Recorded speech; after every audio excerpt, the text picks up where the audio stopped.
As imagens são fortes e, segundo informações, quando o vídeo começou a ser feito, os dois acusados de terem sequestrado o comerciante na cidade de Governador Valadares já haviam sido baleados. Dentro do carro estava um jovem de 22 anos, de prenome Mateus, que inclusive já estaria morto. Fora do veículo, no chão, estava o motorista, também apontado como um dos sequestradores, identificado pelo prenome de João Paulo. Em pé, com a arma na mão, visivelmente nervoso, está aquele que é apontado como vítima do sequestro. De acordo com a polícia, ele teria sido mantido como refém e ficado com uma arma apontada para si durante todo o trajeto entre Governador Valadares e Teófilo Otoni. Esse local fica na zona norte de Teófilo Otoni, às margens da BR-116. É possível verificar que o comerciante gesticula e anda de um lado para o outro. Fala alguma coisa com o acusado de sequestro que está caído no chão. Quem vai começar? O diabo, desgraça! Em determinado momento, ele até desfere alguns chutes. Ele sai, volta, aponta a arma e efetua mais um disparo. Ele segue em direção ao poço e retorna para o lado do carro. É possível ouvir mais um disparo, mas uma carreta passou em frente e não dá para precisar onde o tiro pegou.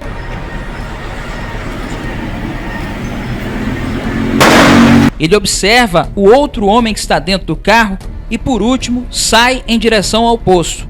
Não dá para ouvir o que ele disse, mas, segundo levantamentos, ele teria, naquele momento, informado aos populares que estavam na área do estabelecimento que era vítima de um sequestro e que aqueles dois homens, que naquele momento já estavam mortos, eram os supostos sequestradores. Quando as primeiras reportagens a respeito do sequestro saíram, esse vídeo que está circulando pelas redes sociais ainda não havia sido divulgado. Ele foi feito por uma pessoa que estava a uma certa distância do fato, percebeu essa movimentação e, a partir de um celular, gravou toda essa movimentação. Nós estivemos lá acompanhando esse caso, na oportunidade conversamos com o acusado do duplo homicídio e que também configura como vítima do sequestro, trouxemos as informações partindo de um oficial da Polícia Militar e também delegado de defesa desse que está sendo apontado como autor do duplo homicídio. Hoje, depois desse vídeo, da repercussão, nós vamos voltar a conversar com o advogado de defesa, Dr. Samuel Keller, que gentilmente atende a equipe da Rede Imigrantes, para trazer novas informações a respeito do caso que continua repercutindo, principalmente sobre esse vídeo que mostra quando ele, inclusive, efetua 2 disparos de arma de fogo em um destes que estão sendo apontados como os sequestradores desse comerciante. O crime de sequestro teria acontecido na cidade de Governador Valadares e ocorreu todo esse fato que culminou com as 2 mortes aqui na cidade de Teófilo Otoni. Mas já podemos adiantar, o rapaz que foi vítima do sequestro e está sendo acusado do duplo assassinato, ele teve a sua prisão ratificada, ou seja, foi encaminhado ao presídio aqui da cidade de Teófilo Otoni, onde aguarda a disposição da justiça. Doutor, quando nós gravamos a reportagem a respeito do seu cliente, ele ainda não havia recebido o veredito da autoridade policial, no caso o delegado que recebe a ocorrência. A partir daquele momento, o que aconteceu? Houve a ratificação da prisão, ele foi encaminhado ao presídio, onde eventualmente se encontra neste momento, ou ali mesmo foi colocado em liberdade?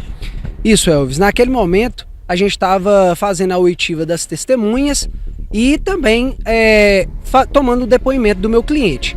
Depois disso, a autoridade policial, com base em todo o acervo que chegou até ele, achou por bem encaminhar os autos do flagrante para que a autoridade judiciária avalie eventual ação legítima do meu cliente, porque claramente a gente sabe que já está configurada a questão aí do sequestro, como tem um boletim de ocorrência em data pretérita feito pela família no dia anterior em Governador Valadares.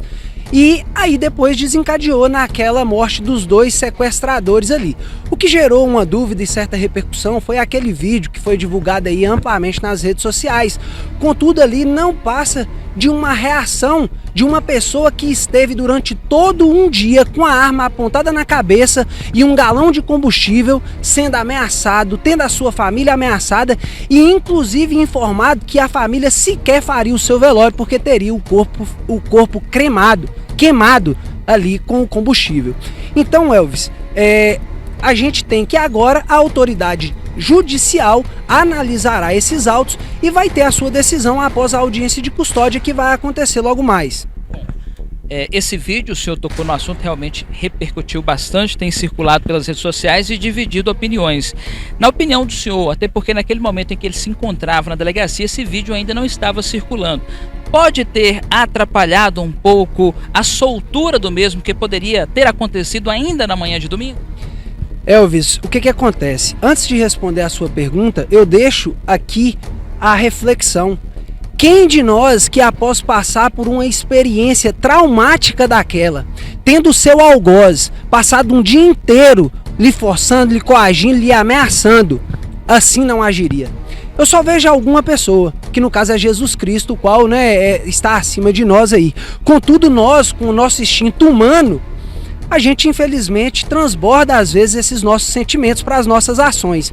Então assim, Elvis, agora a autoridade de polícia judiciária, ou seja, o delegado, achou por bem passar essa responsabilidade dessa decisão para o juiz, para que ele possa analisar se existem os requisitos necessários para a liberdade provisória do meu cliente, com ou sem medidas cautelares. Mas de pronto eu já adianto, claramente o meu cliente, ele não optou por estar naquele cenário, ele foi forçado a estar ali. Então não há que se falar em periculum libertatis ou qualquer dos requisitos necessários para a prisão preventiva. Então esperamos que a autoridade judiciária reconheça aí agora a legitimidade da ação, assim não sendo que reconheça que não exista os requisitos necessários para a prisão preventiva. Na tramitação do processo e análise dos autos, muda alguma coisa com relação ao que foi apresentado nesse conteúdo que circula pelas redes sociais? Elvis, na parte processual, a meu ver agora, como a nossa Constituição Federal determina que os crimes dolosos contra a vida sejam julgados pelo tribunal do júri, bem possivelmente, provavelmente, esse fato culminará no plenário do tribunal do júri para que os jurados, que são os verdadeiros juízes das causas como essa, tomem as suas decisões. Embora a gente acredite piamente que o nosso cliente agiu em legítima defesa e que qualquer pessoa submetida às condições que ele foi submetida agiria da mesma forma. Doutor, depois que o senhor teve uma conversa com ele, conforme eu disse, nós gravávamos quando ainda estava em andamento essa conversa do senhor com o cliente, era já por volta das 6 horas da manhã do domingo.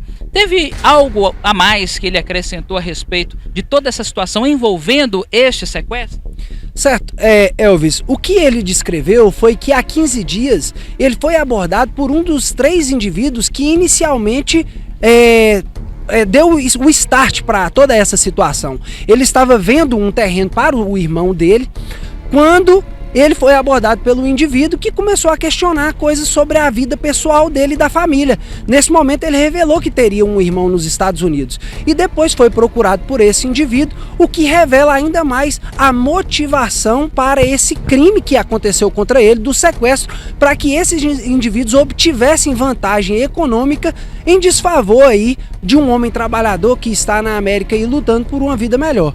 Então o fato desse irmão eventualmente ter algumas posses teria despertado a atenção dos bandidos com esse que configura como vítima do sequestro.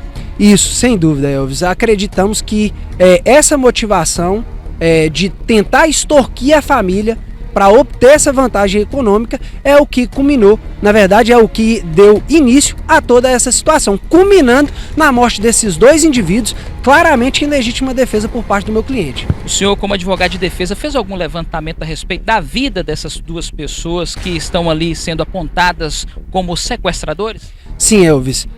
Quanto aos sequestradores, nós temos uma extensa ficha criminal que pesa contra eles. Nós temos inclusive crimes de latrocínio, que é o roubo seguido de morte na ficha desses homens, crimes de furto, crimes de estelionato, inclusive crimes com frações milionárias no Espírito Santo envolvendo esses mesmos indivíduos. Não obstante, Elvis, nós também diligenciamos a respeito da vida do meu cliente. O que está constatado é que, conforme a ficha de antecedentes criminais e a certidão de antecedentes criminais acostada nos autos, o meu cliente é um homem trabalhador, há 7 anos trabalha numa empresa séria e honesta na cidade de Governador Valadares e vendia bebidas para complementar a renda da família. Então, o que configura que ele tem residência fixa, trabalho lícito, né? E com base nesse acervo probatório é que nós almejamos alcançar a liberdade para o meu cliente nesse momento.